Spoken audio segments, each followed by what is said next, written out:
یا صلی وسلم دائما ابدا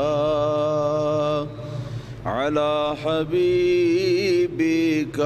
خیر الخلق کلہم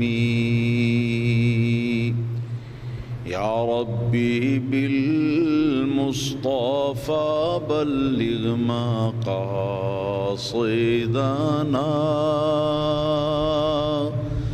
واغفر لنا ما مضى يا واسع الكرم مولاي صل وسلم دائما ابدا على حبيبك خير الخلق كلهم يا أكرم الخلق ما لي من ألوذ به سواك عند حلول الحادث العمام مولاي صل وسلم دائما أبدا على حبيبك خير الخلق كلهم بسم الله الرحمن الرحيم عن ابن حرب قال سمعت جابر بن سمرة رضي الله تعالى عنه كان رسول الله صلى الله تعالى عليه وآله وسلم ضليع الفم اشکل العین منحوس العقب۔ یہ شمائل ترمذی کے پہلے باب کی 9ویں حدیث تھی، جس کا زیادہ تر حصہ گزشتہ جمعۃ المبارک کے درس میں گزر چکا، بیان ہو چکا۔ اب جو باقی ماندہ ہے وہ حضرت جابر بن سمرہ رضی اللہ تعالیٰ عنہ نے اس حدیث کے اندر نبی کریم صلی اللہ تعالیٰ علیہ وآلہ وسلم کی 3 اوصاف بیان کیے ہیں۔ پہلا یہ کہ سرکار ضلیع الفم تھے، یعنی دہان مبارک، منہ مبارک آپ کا تنگ نہیں تھا، اور یا یہ کہ آپ کا منہ مبارک پختہ تھا، اور پختہ سے مراد یہ ہے کہ منہ مبارک سے جو بات نکلتی وہ پختہ ہوتی۔ اشکل العین، اس کا مطلب یہ ہے کہ آپ کی آنکھوں کی جو سفید حصے ہیں ان حصوں کے اندر سرخ رنگ کی ڈوریاں تھیں، جو در حقیقت وہ رگیں تھیں جن کے اندر خون دوڑتا ہے باریک باریک۔ اور تیسرا فقرہ جو ہے وہ فرمایا منحوس العقب، جس کا معنی یہ ہے کہ نبی کریم صلی اللہ علیہ وسلم کی ایڑیاں مبارک، پنجابی کہتے ہیں اڈیاں مبارک، سرکار کی ایڑیاں مبارک جو ہیں تو ان کے اوپر گوشت زیادہ نہیں تھا، ایڑیاں مبارک جو ہیں ان پر گوشت زیادہ نہیں تھا بلکہ درمیانے درجے کا تھا۔ یہاں پر یہ حدیث جو ہے یہ پوری ہو چکی۔ اس کے بعد حدیث نمبر 10 ہے، امام ترمذی فرماتے ہیں حدثنا حناد ابن سری قال حدثنا عبثر ابن القاسم عن اشعث یعنی ابن سوار عن ابی اسحاق عن جابر بن سمرہ رضی اللہ تعالی عنہ۔ ترمذی فرماتے ہیں کہ ہم کو ہمارے استاد محدث امام حناد نے یہ حدیث بیان کی، جو کہ سری کے بیٹے ہیں۔ انہوں نے کہا کہ ہم کو یہ حدیث ابصر بن قاسم مشہور محدث اور امام نے یہ حدیث ہمیں بیان کی۔ وہ اس حدیث کو حضرت اشعث بن سوار سے روایت کرتے تھے، اور اشعث بن سوار اس کو ابو اسحاق سے روایت کرتے تھے، اور ابو اسحاق جو ہیں وہ جلیل القدر تابعی بزرگ ہیں، وہ اس حدیث کو نبی کریم صلی اللہ تعالیٰ علیہ وآلہ وسلم کے مشہور و معروف صحابی حضرت جابر بن سامورہ رضی اللہ تعالیٰ عنہ سے روایت کرتے ہیں۔ یہ بات واضح ہو گئی کہ حدیث نمبر 9 جو ہے وہ بھی حضرت جابر بن سامورہ صحابی کا بیان تھا، بیان پر مشتمل تھی، اور حدیث نمبر 10 جو ہے یہ بھی حضرت جابر بن سامورہ رضی اللہ تعالیٰ عنہ کے بیان پر ہی مشتمل ہے۔ فرماتے ہیں رأیت رسول اللہ صلی اللہ تعالی علیہ وآلہ وسلم فی لیلۃ اضحیان وعلیہ حلۃ حمراء فجعلت انظر الیہ وإلی القمر فلہو عندی احسن من القمر۔ حضرت جابر بن سامورہ رضی اللہ تعالیٰ عنہ ارشاد فرماتے ہیں کہ میں نے رسول اللہ صلی اللہ تعالیٰ علیہ وسلم کی ہستی مبارکہ کو ایک مرتبہ چاندنی رات کے اندر دیکھا، جن راتوں کے اندر چاند کی روشنی جو ہے وہ خوب پھیلی ہوتی ہے، ان راتوں کے اندر دیکھا، اور اس وقت نبی کریم صلی اللہ تعالیٰ علیہ وسلم سرخ رنگ کا حلہ زیب تن فرمائے ہوئے تھے۔ اور یہ پہلے بتا چکا ہوں کہ خالص سرخ جو ہے رنگ یہ مرد کے لیے ممنوع ہے، اور حضور نبی کریم صلی اللہ تعالیٰ علیہ وآلہ وسلم یمن کی بنی ہوئی چادریں جو ہیں وہ اپنے تہبند کے لیے بھی اور اوپر اوڑھنے کے لیے بھی پسند فرمایا کرتے تھے، اور وہاں جو سرخ چادریں بنتی تھیں یا سبز چادریں بنتی تھیں تو ان کی کیفیت یہ ہوتی تھی کہ ان کی زمین ان کی جو ہے وہ سفید ہوتی، اور اس میں دھاریاں ہوتی، لائنیں ہوتی سرخ رنگ کی یا سبز رنگ کی۔ تو یہ جو سرخ رنگ کا حلہ مبارک زیب تن فرمانے کی بات ہے، اس سے مراد ایسا کپڑا ہے کہ جس کپڑے کے اندر زمین اس کی جو ہے وہ سفید تھی اور اس کے اندر لائنیں جو ہیں وہ سرخ رنگ کی تھیں، لہٰذا یہ خالص سرخ نہ ہوا جو کہ مردوں کے لیے پہننا ممنوع ہے۔ فرماتے ہیں میں نے رسول اللہ صلی اللہ تعالیٰ علیہ وسلم کو ایک چاندنی رات کے اندر دیکھا، حالانکہ سرکار سرخ دھاریوں والا جبہ جو ہے حلہ مبارک وہ زیب تن فرمائے ہوئے تھے۔ فجعلت انظر الیہ وإلی القمر، تو میں کبھی حضور صلی اللہ تعالی علیہ وسلم کو دیکھتا اور کبھی چاند کو دیکھتا، پھر حضور کو دیکھتا، پھر چاند کو دیکھتا، پھر حضور کو دیکھتا، پھر چاند کو دیکھتا۔ فلہو عندی، تو بالآخر میرے دل نے جو فیصلہ کیا وہ فیصلہ یہ تھا کہ رسول اللہ صلی اللہ تعالی علیہ وآلہ وسلم کا چہرہ مبارک جو ہے وہ چاند سے زیادہ خوبصورت تھا، چاند سے زیادہ خوبصورت تھا۔ تو یہ چاند سے زیادہ خوبصورت جو فرمایا، یہ بات بالکل واضح ہے کہ چاند کے اندر دو چیزیں ہیں جو اس کے اچھے اوصاف ہیں، یعنی جس وقت چاند کا حسن بیان کیا جائے اس وقت جن کو بیان کیا جاتا ہے وہ دو باتیں ہیں۔ پہلی بات تو یہ ہے چاند کا حسن و جمال، خوبصورتی، اور دوسری بات ہے چاند کا روشن ہونا، اور میں کہتا ہوں کہ ساتھ تیسری چیز بھی ایک ملا لیں اور وہ ہے چاند کے رنگ کا سفید ہونا۔ تو گویا ان تین چیزوں کا مشاہدہ جو ہے وہ چاند کے اندر حضرت جابر بن سامورہ رضی اللہ تعالیٰ عنہ بار بار فرماتے تھے، اور رسول اللہ صلی اللہ علیہ وسلم کے چہرہ مبارک کو پھر بار بار دیکھتے تھے۔ تو آخر کار جو فیصلہ کیا انہوں نے، وہ کیا فیصلہ کیا؟ وہ یہ کہ رسول اللہ صلی اللہ تعالی علیہ وسلم کا چہرہ مبارک یقیناً چاند سے زیادہ خوبصورت ہے۔ وجہ یہ ہے کہ یہ جو تشبیہ ہوتی ہے یہ ہر طرح سے دو چیزوں کے درمیان ہر طرح سے مماثلت ثابت کرنا مقصود اس سے نہیں ہوتا۔ جیسے ہم کہتے ہیں کہ زید شیر ہے،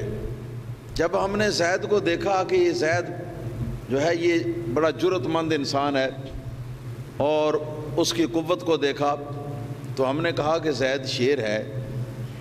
تو اس کا معنی نمبر ایک تو یہ بات ذہن میں رکھیں کہ تشبیہ بعض اوصاف میں ہوتی ہے، سارے اوصاف میں تشبیہ نہیں ہوتی۔ تو شیر کے ساتھ اس کی درندگی میں یہ تشبیہ نہیں ہے، شیر کے ساتھ جانور ہونے میں تشبیہ نہیں ہے، شیر کے ساتھ چوپایا ہونے میں تشبیہ نہیں ہے، شیر کے ساتھ اس کی دم میں تشبیہ نہیں ہے،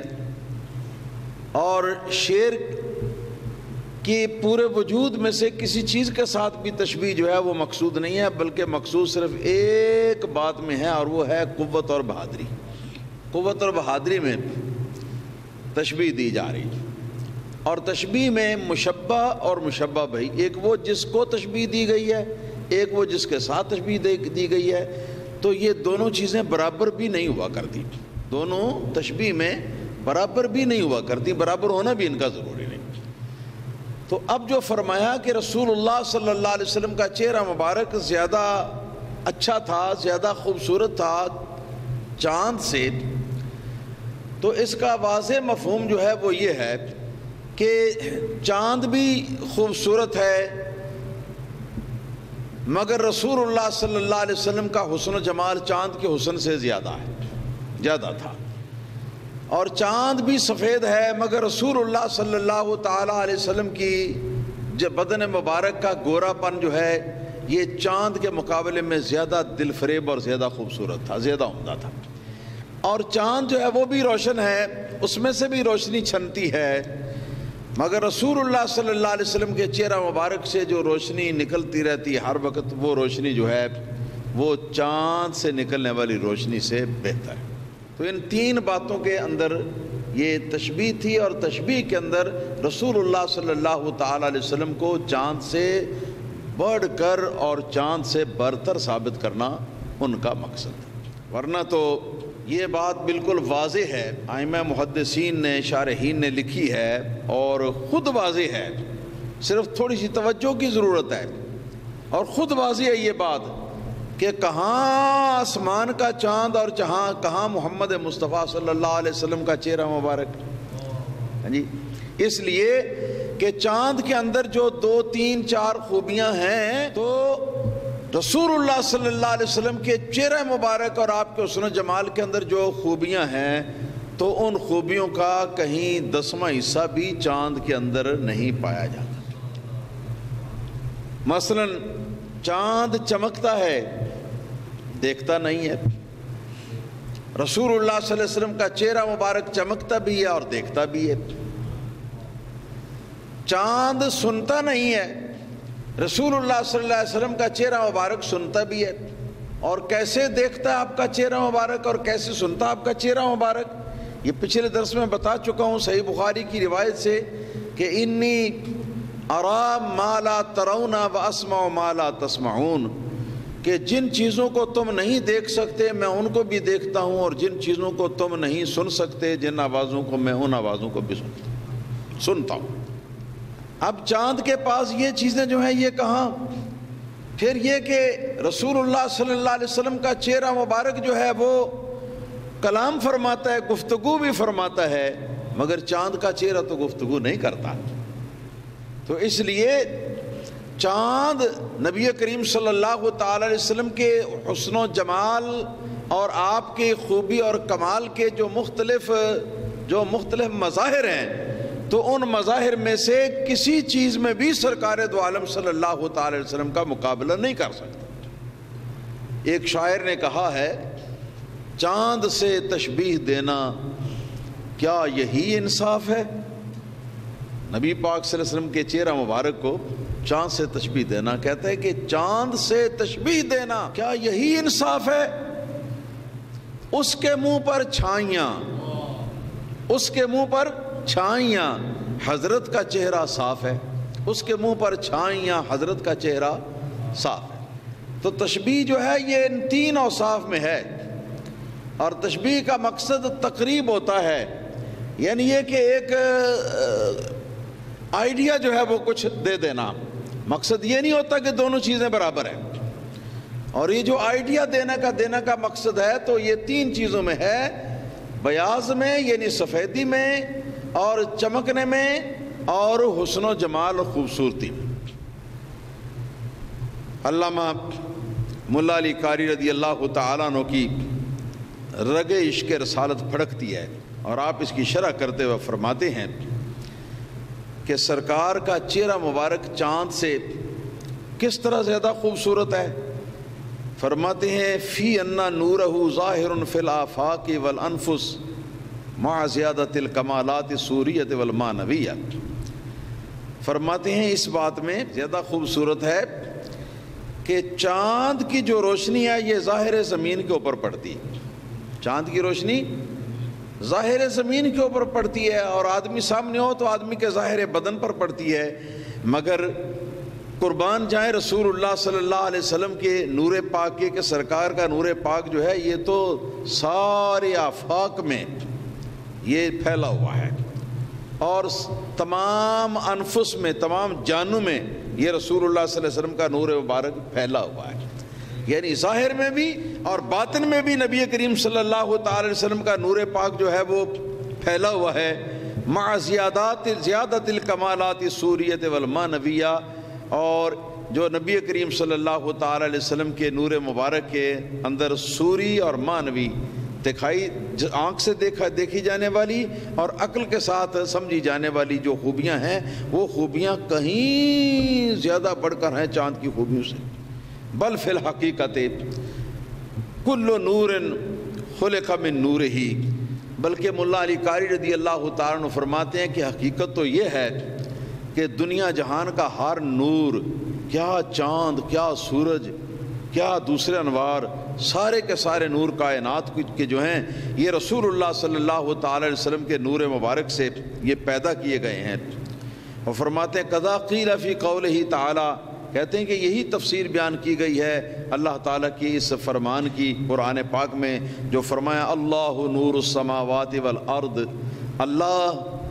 آسمانوں اور زمین کو منور کرنے والا ہے، روشن کرنے والا ہے. اس کا ایک ترجمہ. اچھا پھر مثل نور ہی، آگے یہ الفاظ ہیں مثل نور ہی کا مشکات فیہا مصباح،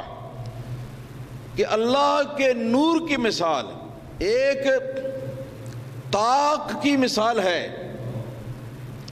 کہ جس کے اندر ایک چراغ جل رہا ہے. ایک طاق کی مثال ہے جس کے اندر ایک چراغ جل رہا ہے. تو فرماتے ہیں جو فرمایا کہ اللہ کے نور کی مثال یہ ہے، تو اللہ کی نور جس کی مثال یہاں دی گئی ہے وہ نور محمد صلی اللہ تعالی علیہ وسلم ہے. پھر فرماتے ہیں فنور وجہہ صلی اللہ تعالی علیہ وسلم دائمی لا ينفك عنہ ساعة فی اللیالی والایام، ونور القمر مقتصب مستعار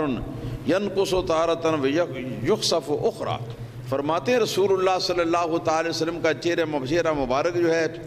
اس کا نور، سرکار کے چہرہ مبارک کا نور ہمیشہ رہنے والا ہے، جو کبھی نہ دن میں کبھی وہ سرکار سے جدا ہوتا ہے، نہ رات میں کبھی سرکار سے جدا ہوتا ہے، اس میں کبھی کمی آتی ہی نہیں. اور رہا چاند کا نور تو وہ سورج کے نور سے عاریتاً لیا جاتا ہے، عاریتاً لیا جاتا ہے، اور کبھی کم ہوتا ہے، کبھی زیادہ ہوتا ہے، اور کبھی بالکل بھی وہ مدھم ہو جاتا ہے. پھر فرماتی ہیں وفی تنبیہ نبیہ، حضرت جابر بن سامر رضی اللہ تعالیٰ عنہ کا یہ موازنہ کرنا چاند کے درمیان رسول اللہ صلی اللہ علیہ وسلم کے چہرہ مبارک کے درمیان، اور پھر فیصلہ یہ دینا کہ بار بار میں نے دیکھا اس کو بھی اس کو بھی، بار بار کبھی اس کو کبھی اس کو، تو میرے نزدیک رسول اللہ صلی اللہ علیہ وسلم کا چہرہ مبارک جو ہے وہ زیادہ خوبصورت تھا. آپ کا یہ فرمانا جو ہے اس میں تنبیہ کرنا ہے کس بات پر؟ علی خلو القمر عن کثیر من نعوت جمالہ و صفات کمالہ صلی اللہ علیہ وسلم وعلی آلہ. فرماتے کہ اس میں تنبیہ کرنا مقصود ہے اس بات پر کہ جو چاند ہے وہ رسول اللہ صلی اللہ تعالی علیہ وسلم کے جمال کی مختلف صورتوں اور نبی کریم صلی اللہ علیہ وسلم کے کمال کی مختلف شانوں سے خالی ہے. بہت زیادہ شانوں سے خالی ہے. کچھ شانیں ہیں اس کے اندر جمال کی اور کمال کی کچھ شانیں ہیں، مگر رسول اللہ صلی اللہ علیہ وسلم کی ساری شانیں جو ہیں وہ چاند کے اندر نہیں ہیں. سرکار دو عالم صلی اللہ علیہ وسلم کی ذات و برکات میں یہ شانیں اور زیادہ تعداد میں پائی جاتی ہیں. امام ترمذی 11ویں حدیث کو بیان کرتے ہوئے فرماتے ہیں حدثنا سفیان بن وکیع قال حدثنا حمید بن عبد الرحمن الرؤسی عن زہیر عن ابی اسحاق قال سأل رجل البراء بن العازب. امام ترمذی کی سند یہ ہے کہ ہم سے امام سفیان بن وکیع نے حدیث بیان کی، انہوں نے کہا کہ ہم سے حمید بن عبد الرحمن رؤسی نے حدیث بیان کی. وہ حضرت زہیر بن حرب سے اس حدیث کو روایت کرتے تھے، اور امام زہیر بن حرب جو ہیں وہ محدث ابو اسحاق سے اس حدیث کو روایت کرتے تھے، اور ابو اسحاق جو ہیں اس کو حضرت براء بن عازب صحابی رضی اللہ تعالیٰ عنہ سے روایت کرتے تھے. تو یہ حدیث جو ہے یہ رسول اللہ صلی اللہ علیہ وسلم کے صحابی، مشہور صحابی حضرت براء بن عازب رضی اللہ تعالیٰ عنہ کی حدیث ہے. یعنی یہ کہ ان کا بیان ہے اس میں رسول اللہ صلی اللہ علیہ وسلم کے حسن و جمال کے بارے میں. ابو اسحاق کہتے ہیں کہ سأل رجل البراء بن عازب رضی اللہ تعالی عنہ اکان وجہ رسول اللہ صلی اللہ تعالی علیہ وسلم مثل السیف قال لا بل مثل القمر. فرماتے ہیں ابو اسحاق کہ حضرت براء بن عازب صحابی رضی اللہ تعالیٰ عنہ سے ایک شخص نے سوال کیا کہ کیا رسول اللہ صلی اللہ علیہ وسلم کا چہرہ مبارک تلوار کی طرح تھا، جیسے تلوار ہوتی. اور تلوار میں آپ کو پتہ ہے کہ 3 چیزیں جو ہیں وہ زیادہ تر مشہور ہیں تلوار کی. عرب والے جو عمدہ تلواریں تیار کیا کرتے تھے تو ان کے اوپر باقاعدہ پالش جو ہے نا وہ کی گئی ہوتی تھی. پالش جیسے اس طرح چمکتی وہ دکھائی دیتی جیسے چاندی ہے. تو اس کی چمک جو ہے اس کے اندر حسن بھی ہوتا اور اس کے ساتھ ساتھ حسن کے ساتھ ساتھ چمک بھی ہوتی. تو بعض محدثین نے یہ فرمایا کہ سائل نے جو پوچھا کہ کیا سرکار کا چہرہ مبارک تلوار کی طرح تھا، تو اس کا مطلب یہ تھا کہ جیسے تلوار جو ہے وہ بہت زیادہ چمکدار ہوتی ہے اور بہت زیادہ تلوار جو ہے وہ خوبصورت ہوتی ہے، تو کیا اس کی طرح ہی رسول اللہ صلی اللہ تعالی علیہ وسلم کا چہرہ مبارک جو ہے وہ سفید تھا اور زیادہ خوبصورت اور چمکدار تھا. اور دوسرے شارحین جو ہیں انہوں نے کہا ہے کہ نہیں، کیونکہ جب کسی کے چہرے کو موازنہ کیا جاتا ہے تلوار کے ساتھ تو یہ موازنہ اس کے حسن اور اس کی چمک میں نہیں ہوتا، بلکہ یہ موازنہ جو ہوتا ہے تو یہ ہوتا ہے لمبائی میں. تو مطلب یہ ہے کہ کیا رسول اللہ صلی اللہ علیہ وسلم کا چہرہ مبارک لمبا تھا، اوپر سے نیچے کی طرف لمبا؟ یہ سوال کرنے کا مقصد تھا سوال کرنے والے کے. اس مفہوم کی جو دوسرا مفہوم ہے اس کی تائید وہ حدیث بھی کرتی ہے جس کو محدث اسماعیلی نے بخاری کی تخریج کے اندر بیان کیا ہے اپنی سند کے ساتھ، جس میں یہ الفاظ آئے ہیں کہ آکان وجہ رسول اللہ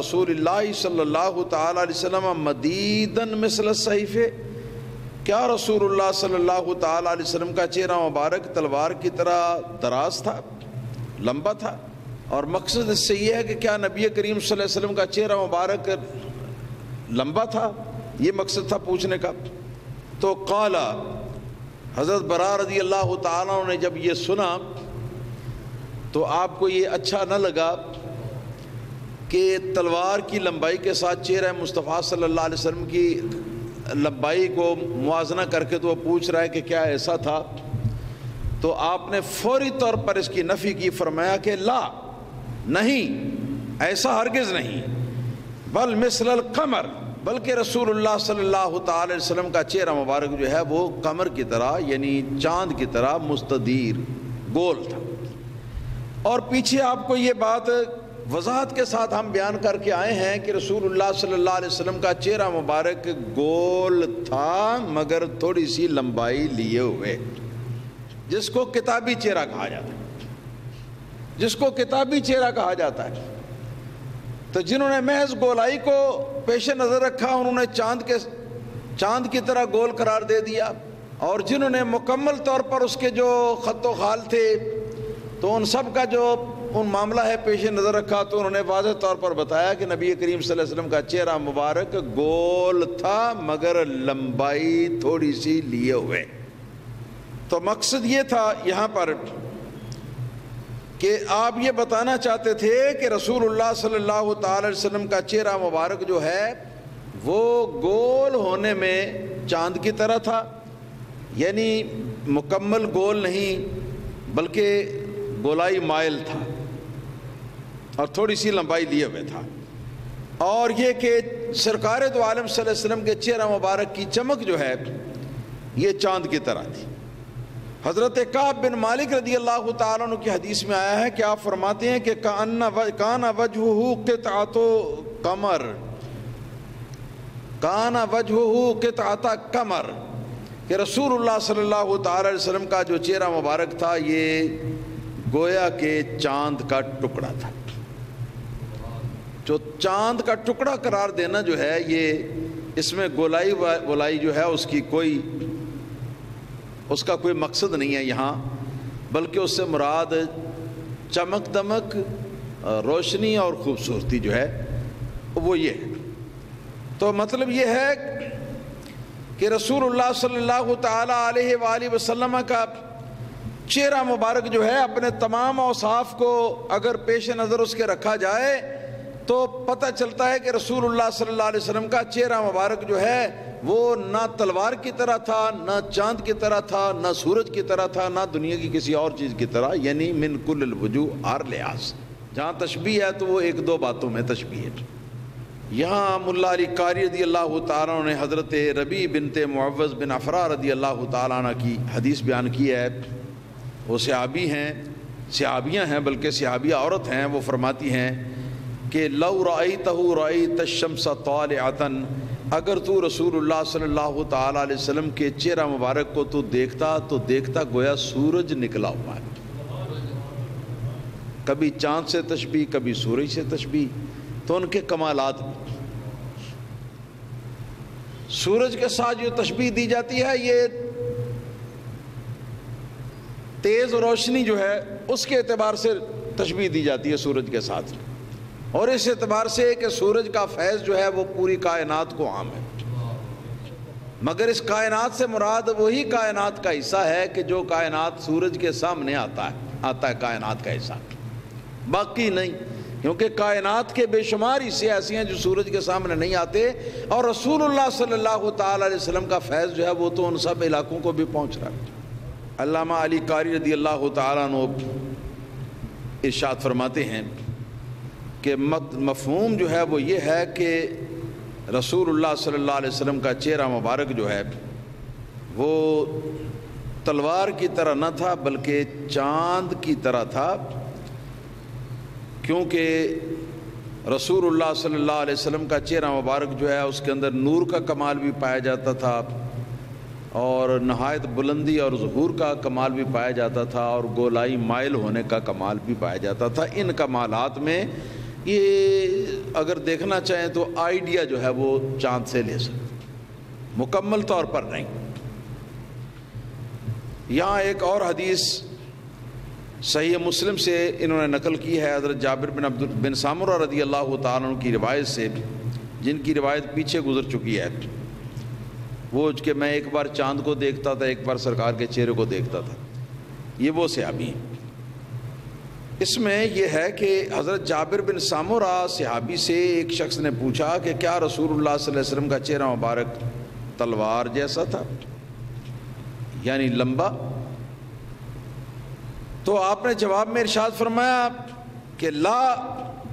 بل مثل الشمس والقمر، بلکہ حضور کا چہرہ مبارک سورج اور چاند کی طرح گولائی لیے ہوئے تھا۔ یہاں پر 11ویں حدیث جو ہے یہ مکمل ہو چکی ہے اس چیپٹر کی۔ اب 12ویں حدیث جو ہے وہ شروع ہوتی ہے۔ حدثنا ابو داود المصاحفی سلیمان بن سلم قال حدثنا نضر بن شمائل عن صالح بن ابی الاخضر عن ابن شہاب عن ابی سلمۃ عن ابی ہریرہ رضی اللہ تعالی عنہ۔ امام ترمذی رضی اللہ تعالیٰ عنہ اپنی سند کے ساتھ رسول اللہ صلی اللہ تعالی علیہ وسلم کے مشہور صحابی حضرت ابو ہریرہ رضی اللہ تعالیٰ عنہ سے اس حدیث کو روایت کر رہے ہیں۔ فرماتے ہیں کہ ہم کو یہ حدیث امام ابو داود مصاحفی نے بیان کی، جن کا اصل نام سلیمان بن سلم ہے۔ انہوں نے کہا کہ ہم کو حدیث امام نضر بن شمیل نے بیان کی، اور وہ اس کو امام صالح بن ابی الاخضر سے روایت کرتے تھے، اور وہ اس کو امام محمد بن مسلم بن شہاب زہری جلیل القدر تابعی امام سے بیان کرتے تھے، اور وہ اس کو تابعی کبیر حضرت ابو سلمہ بن عبد الرحمن رضی اللہ تعالیٰ عنہ سے یہ روایت کرتے تھے، اور ابو سلمہ رضی اللہ تعالیٰ عنہ اس حدیث کو حضرت ابو ہریرہ رضی اللہ تعالیٰ عنہ صحابی رسول سے یہ روایت کرتے ہیں صلی اللہ تعالیٰ علیہ وسلم۔ ابو ہریرہ ان کی کنیت ہے، اور ان کا نام جو ہے اس کے بارے میں 40 قول ہیں مختلف، کہ یہ تھا یہ تھا یہ تھا یہ تھا یہ تھا یہ تھا، مگر ان سب میں جس کو ناقد محدثین نے ترجیح دی ہے وہ ہے عبد الرحمن بن صخر الدوسی۔ دوس قبیلے کا نام تھا ان کا، جس قبیلے سے یہ تعلق رکھتے تھے، اور صخر ان کے والد کا نام تھا، اور عبد الرحمن ان کا نام تھا۔ مگر صحیح یہ ہے کہ ان کا جاہلیت کے زمانے میں جب ابھی اسلام نہیں لائے تھے تو ان کا نام عبد الشمس تھا، عبد الشمس، اور جب ان کو مسلمان کیا گیا تو مسلمان ہونے کے بعد ان کا نام رکھا گیا عبد الرحمن۔ اور ابو ہریرہ اس لیے مشہور ہے یہ کہ ابو کا معنی ہوتا ہے والا یا لازم پکڑنے والا، یا باپ بھی ہوتا ہے، اور ہریرہ کہتے ہیں چھوٹی سی بلی کو۔ اس کی وجہ یہ تھی مرتبہ نبی کریم صلی اللہ تعالی علیہ وسلم اپنے حجرہ مبارکہ سے نکلے، اور نکلتے چلتے ہوئے آپ اصحاب صفہ کے چبوترے پر تشریف لائے۔ یہ ایک چبوترا تھا مسجد نبی میں ایک سائیڈ میں بنا ہوا، آج کل بھی اس کی یاد جو ہے یہ یادگار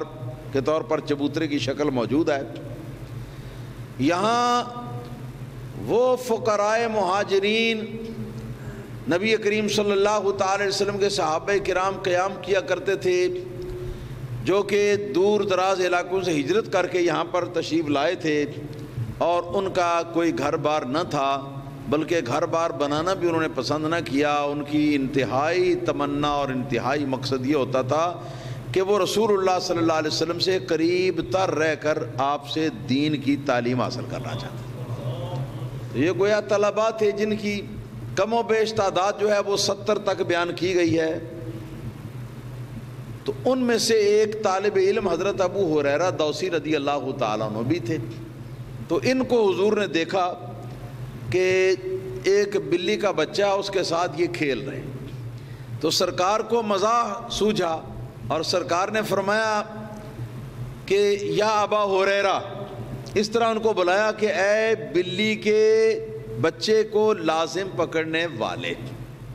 بس پھر وہ دن تھا کہ اس دن کے بعد حضرت ابو ہریرہ رضی اللہ تعالیٰ عنہ نے اعلان کر دیا کہ مسکراتے ہوئے مزاح فرماتے ہوئے نبی پاک صلی اللہ علیہ وسلم نے جس نام کو میرے لیے پسند فرمایا ہے تو سب لوگ مجھے اسی نام کے ساتھ پکارا کریں۔ تو ابو ہریرہ دوسی ہیں رضی اللہ تعالیٰ عنہ۔ آخری 4 سال مدنی زندگی کے یہ نبی کریم صلی اللہ علیہ وسلم کے ساتھ رہے ہیں، پھر سرکار کی وفات ہو گئی تھی۔ صحیح بخاری میں کئی جگہ پر یہ حدیث وارد ہے کہ رسول اللہ صلی اللہ علیہ وسلم کی بارگاہ میں ایک بار حاضر ہوئے اور عرض کیا کہ یا رسول اللہ صلی اللہ علیہ وسلم، بہت سارے ہمارے بلکہ زیادہ تر ہمارے بھائی وہ ہیں جو دن بھر بازاروں میں سوداگری کرتے ہیں، تجارت کرتے ہیں، مگر میں اور میرے ساتھیوں کا جو انتہائی مقصود ہے وہ صرف یہ ہے کہ رسول اللہ صلی اللہ علیہ وسلم سے سن سن کر دین سیکھیں۔ اس کے لیے ہم نے کاروبار بھی چھوڑ دیا ہے، کاروبار بھی چھوڑ دیا ہے،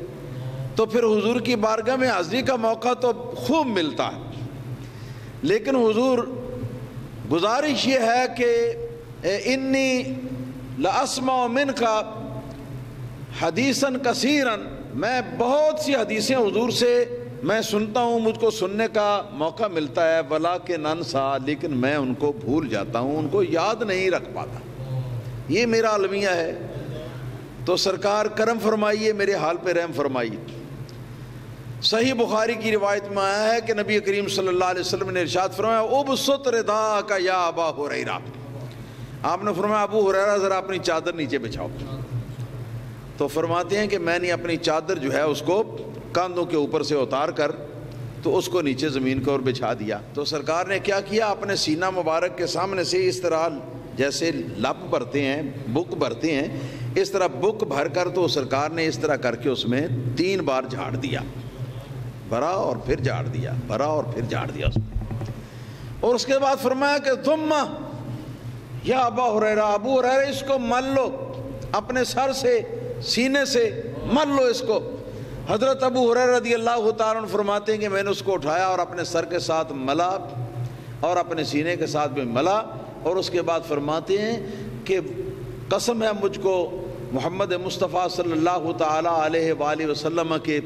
مولا اور آپ کے معبود کی، کہ اس کے بعد میری کیفیت یہ تھی کہ اس کے بعد کبھی بھی میں کسی چیز کو بھی نہیں بھولا، بلکہ بعض روایات میں آتا ہے کہ آپ فرماتے تھے کہ جو چیزیں پہلے بھول گئی ہوئی تھیں وہ بھی یاد آ گئیں۔ یہ ہیں حضرت ابو ہریرہ رضی اللہ تعالیٰ، یہ فرماتے ہیں کان رسول اللہ صلی اللہ تعالی علیہ وآلہ وسلم ابیض کانما صیغ من فضۃ، فرماتے ہیں کہ رسول اللہ صلی اللہ تعالی علیہ وسلم گورے گورے تھے،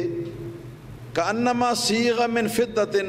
اور یوں معلوم ہوتا تھا کہ آپ کا بدن مبارک جو ہے وہ چاندی سے بنایا گیا ہے، بدن مبارک چاندی سے بنایا گیا ہے۔ یہ تشبیہ ہے چاندی کے ساتھ، اور تشبیہ ہے اس کے 2-3 اوصاف میں، جن میں پہلا وصف جو ہے وہ ہے ملائمی، ہاتھ لگاؤ تو ملائم معلوم محسوس ہو۔ دوسرے نمبر پر یہ کہ چاندی کا رنگ بھی سفید ہوتا ہے، تو سفیدی میں بھی تشبیہ ہے، اور تیسرے نمبر پہ یہ کہ چاندی جو ہے اس کے اوپر چمک ہوتی ہے۔ تو یہ 3 باتوں میں چاندی کے ساتھ گویا تشبیہ دی ہے، اور یہ میں پہلے 12 مرتبہ عرض کر چکا ہوں کہ جس چیز کو جس دوسری چیز کے ساتھ تشبیہ دی جاتی ہے ان کو برابر کرنا مقصد نہیں ہوتا، بلکہ ایک تقریب مقصود ہوتی ہے کہ تاکہ ایک آئیڈیا جو ہے وہ سننے والے کو مل جائے، یعنی بعض حصہ جو ہے وہ اس میں برابری ہوتی ہے، سارے میں نہیں ہوتی۔ تو مقصد ان کا یہ ہے کہ اللہ تعالیٰ نے سرکار دو عالم صلی اللہ تعالیٰ علیہ وآلہ وسلم کا جسم مبارک جو ہے اس کو گورا گورا اور ملائم اور نورانی اور روشن بنایا تھا۔ پھر یہاں سیغہ کا لفظ جو استعمال کیا گیا، گویا کہ رسول اللہ صلی اللہ علیہ وسلم کو گھڑ کر بنایا گیا ہے، گھڑا گیا، ڈالا گیا ہے، ڈالا گیا، جس طرح سانچہ ہوتا ہے نا، اور سانچے میں ڈالا جاتا ہے۔ یہ اشارہ اس طرف ہے کہ ماں کے پیٹ میں ہر شخص جو اپنی ماں کے پیٹ کے اندر جو ہے اس کی شکل و صورت اللہ تعالیٰ امر کن سے پیدا فرما دیتا ہے، اور اس میں ڈھالنے والنے کی کوئی بات، سانچے میں ڈالنے کی کوئی بات نہیں ہوتی۔ لیکن رسول اللہ صلی اللہ علیہ وسلم کے حسن و جمال کو جب دیکھیں اور یہ دیکھیں کہ کس طرح متناسب سرکار کے اعضاء ہیں، کس طرح سرکار کا چہرہ مبارک جو ہے اس میں نورانیت ہے، کس طرح اس میں روشنی ہے، کس طرح آپ کے بعض اعضاء بعض دوسرے اعضاء کو جو ہے وہ سنبھالے ہوئے ہیں، چستی آپ کے بدن مبارک کے اندر، کس طرح کسی دوسرے انسان کے بدن مبارک میں یہ ساری خوبیاں جو ہیں یہ نہیں ہیں، تو یہ ساری خوبیاں جو ہیں یہ گویا کہ اللہ پاک نے اسپیشلی نبی کریم صلی اللہ علیہ وسلم کے وجود مبارک کو بنایا۔ اور یہ بات پہلے بیان ہو چکی ہے کہ رسول اللہ صلی اللہ علیہ وسلم کا رنگ مبارک خالص سفید نہ تھا، بلکہ سفید رنگ کے اندر کچھ گلابیت، کچھ لالی جو ہے وہ اس کے اندر مکس تھی۔ یہاں علامہ علی قاری رضی اللہ تعالیٰ عنہ نے فرمایا کہ فقہاء نے یہ لکھا ہے کہ من قال معاذ اللہ کان نبی صلی اللہ تعالیٰ علیہ وسلم اسود یکفر، فرماتے ہیں کہ جو شخص یہ کہے کہ رسول اللہ صلی اللہ علیہ وسلم کالے تھے، نعوذ باللہ یعظم باللہ نقل کفر نہ باشد، جو شخص ایسا کہے تو فرماتے ہیں کہ وہ شخص کافر ہو جاتا ہے، وہ مسلمان نہیں رہتا۔ اس قدر سرکار دو عالم صلی اللہ علیہ وسلم کی بارگاہ کی ادب و آداب جو ہیں ان میں نزاکت ہے۔ لأن وصفه بغیر صفته الثابتة بالتواتر نفی له وتکذیب له، اس لیے کہ سرکار کی ایک صفت جو گورا ہونے کی احادیث متواترہ سے ثابت ہے، تو ایسی صفت کا انکار جو کرتا ہے تو ایسی صفت کا انکار کر کے گویا وہ سرکار کے وجود کی نفی کرتا ہے، گویا کہ وہ سرکار دو عالم صلی اللہ علیہ وسلم کی نبوت کی تکذیب کر رہا ہے۔ یہ پہلا فقرہ تھا حضرت ابو ہریرہ رضی اللہ تعالیٰ عنہ کا۔ اب دوسرا فقرہ ہے کہ رجل الشعر، نبی کریم صلی اللہ تعالی علیہ وسلم کے بال مبارک جو ہیں کنڈلوں والے بال مبارک تھے، لیکن وہ کنڈل نہیں جو بہت زیادہ ہوتے ہیں حبشیوں کے سر کے بالوں میں ہوتے ہیں، وہ نہیں، کم کنڈل۔ حدیث نمبر 13، حدثنا قتیبۃ بن سعید قال اخبرنا لیث بن سعد عن ابی الزبیر عن جابر بن عبداللہ الانصاری رضی اللہ تعالی عنہ۔ امام ترمذی فرماتے ہیں ہم کو امام قتیبہ بن سعید نے حدیث بیان کی، انہوں نے کہا کہ ہم کو یہ حدیث جو ہے امام لیث بن سعد رضی اللہ تعالیٰ عنہ نے بیان کی، انہوں نے اس کو امام ابو زبیر مکی رضی اللہ تعالیٰ عنہ سے روایت کیا، اور وہ اس کو حضرت جابر بن عبداللہ انصاری صحابی رضی اللہ تعالیٰ عنہ سے روایت کرتے تھے کہ آپ نے فرمایا ان رسول اللہ صلی اللہ تعالیٰ علیہ وآلہ وسلم قال عرض علی الانبیاء، سرکار نے فرمایا کہ میرے سامنے اللہ تعالیٰ کے نبیوں کو پیش کیا گیا، اللہ کے نبیوں کو پیش کیا گیا، اور مراد اس سے شب معراج کا واقعہ ہے، اس واقعہ کے اندر پیش کیا گیا۔ بعض روایات سے یہ ثابت ہوتا ہے، مگر عقلاً یہ بات جو ہے یہ اپنی جگہ پر یہ قائم ہے کہ یہ احتمال ہو سکتا ہے کہ کوئی اور واقعہ ہو، کیونکہ اس میں تو لیلۃ المعراج کا نام نہیں لیا، تو ان کو پیش کیا گیا۔ ائمہ محدثین تشریح کرتے ہوئے فرماتے ہیں کہ پیش کیے جانے میں یہ گویا کہ ثابت کرنا مقصود ہے کہ حضور نبی کریم صلی اللہ علیہ وسلم تمام پیغمبروں سے افضل ہیں، اور باقی سارے پیغمبروں کا مرتبہ حضور نبی کریم صلی اللہ علیہ وسلم کے مرتبے کے برابر نہیں ہے، کیونکہ پیش کرنے کا لفظ جو ہے پیش کہ فلاں شخص کو فلاں شخص کے سامنے پیش کیا گیا، تو کہتے ہیں کہ یہ اسی طرح ہے جس طرح کہ رعایا کو بادشاہ کے سامنے یا لشکر کو بادشاہ کے سامنے پیش کیا جاتا ہے، یہ اسی طرح ہے۔ تو انبیاء علیہ السلام بھی گویا کہ نبی کریم صلی اللہ تعالی علیہ وسلم کے لشکر ہیں۔ بعض عارفین نے یہ فرمایا، امام اللہ علی قاری رضی اللہ تعالیٰ عنہ نے یہ ایک نقل فرمایا مقولہ عارفین کا، اس کو بھی سن لیں، بڑا اچھا ہے۔ فرماتے ہیں کہ انہ صلی اللہ تعالیٰ علیہ وسلم بمنزلۃ القلب فی الجیش، رسول اللہ صلی اللہ تعالیٰ علیہ وسلم لشکر کے اندر قلب کی مثال ہے، جیسے لشکر کے اندر جیسے بدن کے اندر دل ہوتا ہے نا، اس طرح لشکر کے اندر آپ جو ہیں وہ دل کی مثال میں موجود ہیں۔ والانبیاء مقدمتہ،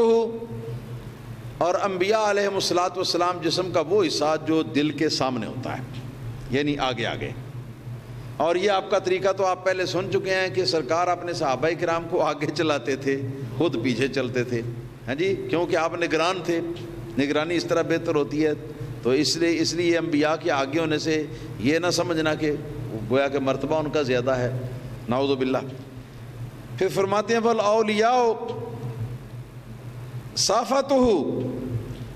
اور اولیاء کرام جو ہیں وہ نبی کریم صلی اللہ تعالی علیہ وسلم کے پیچھے پیچھے ہیں۔ والملائکۃ یمنۃ ویسرۃ متظاہرین متعاونین، اور گویا کہ اگر لشکر اس کو سمجھا جائے تو ملائکہ جو نبی کریم صلی اللہ علیہ وسلم کے دائیں ہیں اور نبی کریم صلی اللہ علیہ وسلم کے بائیں ہیں اس لشکر کے، اور والشیاطین قطاع الطریق فی الدین، اور جو شیاطین ہیں وہ دین کے ڈاکو ہیں، وہ اپنے اپنے مقام پر اپنے اپنے جگہ پر وہ باقاعدہ پوزیشن لے کر وہ بیٹھے ہوئے ہیں کہ کوئی ہمارے اڈے چڑھے تو ہم اس کو بہکائیں یا اس کا دین ایمان جو ہے وہ غصب کر لیں.